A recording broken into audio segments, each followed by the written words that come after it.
एक बार फिर से मेरे नियोजित टीचर न्यूज 2.0 में आप सभी शिक्षक साथियों का स्वागत है। आइए देखते हैं बिहार के नियोजित शिक्षकों के लिए खबर।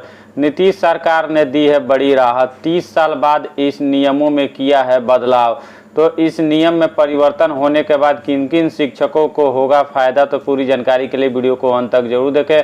उससे पहले मेरे नियोजित टीचर न्यूज 2.0 को अभी तक सब्सक्राइब नहीं किया तो कृपया चैनल को सब्सक्राइब कर ले और बेल आइकन अवश्य दबा दे, नोटिफिकेशन ऑन कर दे ताकि आने वाले हर एक वीडियो का नोटिफिकेशन मिले सबसे पहले आपको। आइए देखते हैं वीडियो को विस्तार से।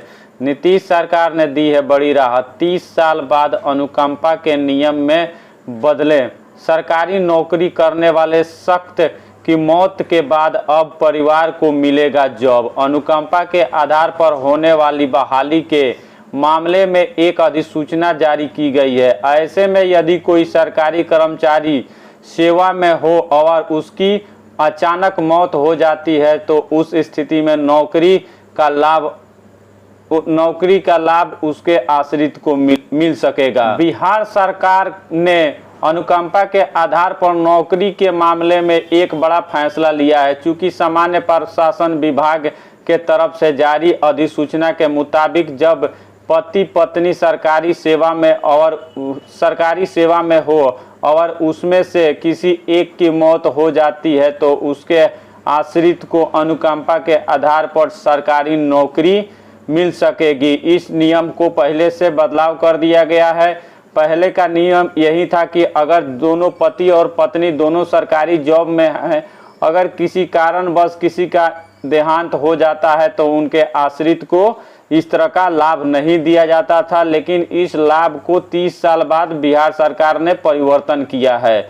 अब उनके आश्रित को आसानी से जॉब मिल सकता है। दरअसल अनुकंपा के आधार पर होने वाली बहाली के मामले में सामान्य प्रशासन विभाग की ओर से एक अधिसूचना जारी की गई है। इस अधिसूचना के मुताबिक यदि कोई पति और पत्नी सेवा में हो और उनमें से किसी एक की मौत हो जाती है तो अनुकंपा के आधार पर हो जाती है तो उस स्थिति में अनुकंपा के आधार पर नियुक्ति का लाभ परिवार के सदस्य को मिल सकेगा। इस दौरान जारी अधिसूचना में सरकार ने 5 अक्टूबर 1991 के अपने आदेश में बदलाव कर दिया है और इस आदेश में पति और पत्नी के सेवा में रहने और उनमें से किसी एक की मौत हो जाने पर परिवार के सदस्य को दिए जाने पर रोक लगा दी गई थी, लेकिन इस रोक को अब हटा दिया विभाग के सलाह से हुआ है। बता दें कि सामान्य प्रशासन विभाग ने इस संबंध में कानूनी विभाग से सलाह मांगी थी। इस दौरान कानूनी विभाग के साथ चर्चा और उस पर सहमति के बाद सरकार ने यह अधिसूचना जारी की है। सामान्य प्रशासन विभाग की अधिसूचना में ये भी साफ तौर पर कहा गया है कि अनुकंपा बहाली में छूट के बावजूद भी मृतक आश्रित को अमान्य मामलों में किसी भी तरह की छूट नहीं दी जाएगी। जिस वर्ग में उन्हें नियुक्ति दी जाएगी उसके लिए यह तय की गई योग्यता की शर्तें अभ्यर्थी को पूरा करने पड़ेगी।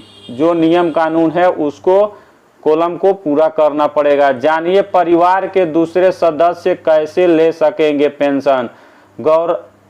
ऐसे मामले में जहां पेंशन भोगी और पति या पत्नी की मृत्यु होने के बाद पारिवारिक पेंशन परिवार के किसी अन्य सदस्य को देनी होती है। ऐसे में यदि परिवार के अन्य सदस्य को पीपीओ में पारिवारिक पेंशन के लिए साथ में नॉमिनी बनाया गया है, इसी तरह ही प्रक्रिया का पालन किया जाएगा।